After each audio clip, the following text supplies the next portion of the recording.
Hi, I'm Rajesh. Welcome to my channel SRK English Academy. In this video lesson, I'm going to discuss the pre-romantics. The video lesson is useful for MA English, UGC Net, SET, JL and DL. So let's delve into the topic. Yeah, the pre-romantic period. Pre means before. So the pre-romantic period is the period before romantic movement. So the literature that preceded the romantic movement is pre-romantic period. It is from 1770 to 1798. So the romantic movement started in the year 1798. The period between 1798 to 1832 is called romantic period. The period before the romantic period is pre-romantic period. So pre-romantic period is between neoclassicism and romantic movement is pre-romantic period. The poets who wrote during the period are called pre-romantics. So uh, let's see the features of pre uh, pre-romantic period. So there is a break free from neoclassicism. So the poets are writers of pre-romantic period. The pre-romantic poets moved away from the rules of neoclassicism. So what were the features of neoclassicism? So they neoclassical literature adhered to classical models, Greek and Roman literature. So they took inspiration from Greek and uh, Roman literature, and also they used heroic couplets. Pope used heroic couplets, and the satire they wrote satirical works, and also themes of neoclassical literature was mainly themes of town and city life, about coffee houses and clubs.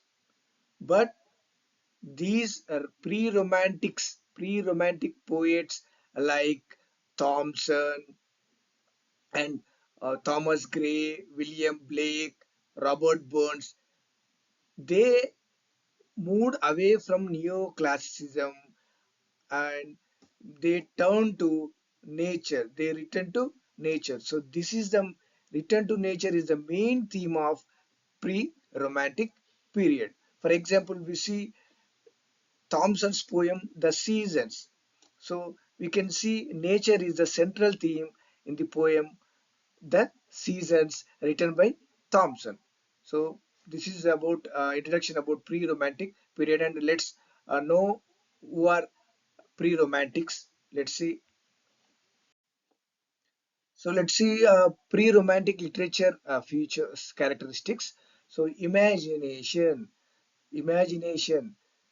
So reason was the main characteristic feature of neoclassicism.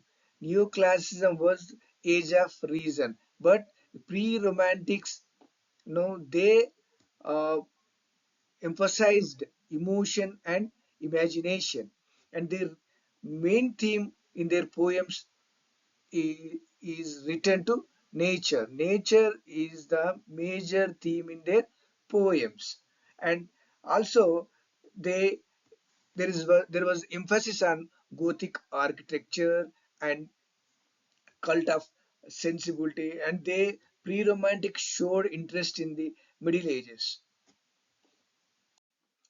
Who are considered as the most noted pre-romantic poets: Thomas Gray, William Cowper, William Blake, Robert Burns, and James Thomson are major poets of pre-romantic period. Pre-romantic poets. Pre-romantic poets Thomas Gray, William Collins, Robert Burns, William Cowper, Blake, and George Crabbe. So they are precursors of the romantic movement. So they revived romantic literature, and they showed interest in nature. Nature is the central theme of their poems. So that's why they are called precursors of the romantic movement. So for example, we see Thomas Gray's an elegy written in a country churchyard. Thomas Gray was a pre-romantic. So this was a pre-romantic poem. So let's see the main themes of the pre-romantic literature. So before reading uh, themes of pre-romantic literature, so students, you have to know about neoclassical literary features, because these pre-romantics moved away from the neoclassical neoclassicism. So that's why you have to know about neoclassical literary features. So I'll give a few themes of neoclassical literary features. So main themes of neoclassical literary features are order. So it was age of reason, and they adhere to classical models, ancient Greek and Roman literature for inspiration, and their themes were town life and city life. So let's see the main themes of the pre-romantic literature. So you uh, compare these themes with the neoclassical literary features. So pre-romantic literature feature themes return to nature. So already I have talked about uh, uh, themes of nature in the poems of Thomson. So next, there was a shift from satire to sensibility. So satire is the main theme of uh, neoclassical poets. For example, Rape of the Lock, written by Alexander Pope. So it was a satire. It was a mock epic poem. So here, these pre-romantics, they shifted from satire to sensibility. Okay, in the poems of pre-romantics, there is a love for nature, and also they there is a melancholy and introspection. Next, emph- emphasis on emotion. So here, pre-romantics emphasize emotion and imagination. So whereas uh, neoclassical writers, poets, they emphasized reason over emotion and imagination. So here, pre-romantics moved to emotion and imagination. So they didn't uh, care order and reason. Next, pre-romantic showed interest in the middle age. Okay, next, they also showed interest in Gothic architecture, and there was claim of imagination. Just now I talked about emotion and imagination. Notable poets of pre-romantic period, James Thomson. So he showed a deep interest in nature. His famous poem, The Seasons, and he was called a poet of pictorial landscape. Thomas Gray. So Thomas Gray's well-known poem, Elegy written in a country churchyard. So it pays attention to nature. William Collins. William Collins influenced all the Romantic poets. So he was a forerunner. He was a precursor of Romantic movement. So his poem "Ode to Evening" is the forerunner of Keats' to Autumn. Ode to Autumn. So, romantic tendencies such as return to the past and anti-intellectualism may be noticed in his poem "Ode on Popular Superstitions." William Cowper, he was a precursor of Romanticism, and he loved nature and religious worship, and he believed that sitting in the lap of the nature, contemplating, will present wisdom more easily than reading of books. So he prefers beauty of the countryside, and he portrayed nature in his poems. For example, God made the country, man made the town. This is the famous line.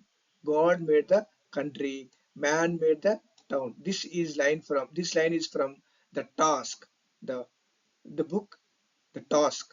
So this is the famous line by William Cowper. God made the country, man made the town. So next, Robert Burns. Burns was a Scottish poet. So he was beloved poet of the Scots, and he wrote in Scottish dialect. So this was distinct from English. So this separated him from the stream of 18th century tradition. So his famous poems chiefly in the Scottish dialect. William Blake was an English poet, engraver, painter, and a visionary. He was a radical and he was a pre-romantic poet. So he is considered precursor of romantic movement in English literature. So we see romanticism in the imagination, mysticism, symbolism, and idealization of childhood. So his famous poems include Songs of Innocence and Songs of Innocence and Songs of Experience. So you might have studied his famous poem, The Chimney Sweeper. It was published in two versions, in Songs of Experience and Songs of Innocence. So he expressed his views on race, the state, and the church. And, he criticized child labor, which was prevalent during his time in London, in the poem The Chimney Sweeper. George Crabbe. So George Crabbe was a pre-romantic poet because he bridged the gap between Neoclassicism and Romanticism. So we know that the pre-romantics bridged the gap between Neoclassicism and Romanticism.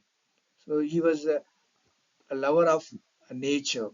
The, Byron called him nature's sternest painter. His famous works, The Borough, Tales of the Hall. So in these poems, he depicted the harsh realities of rural life.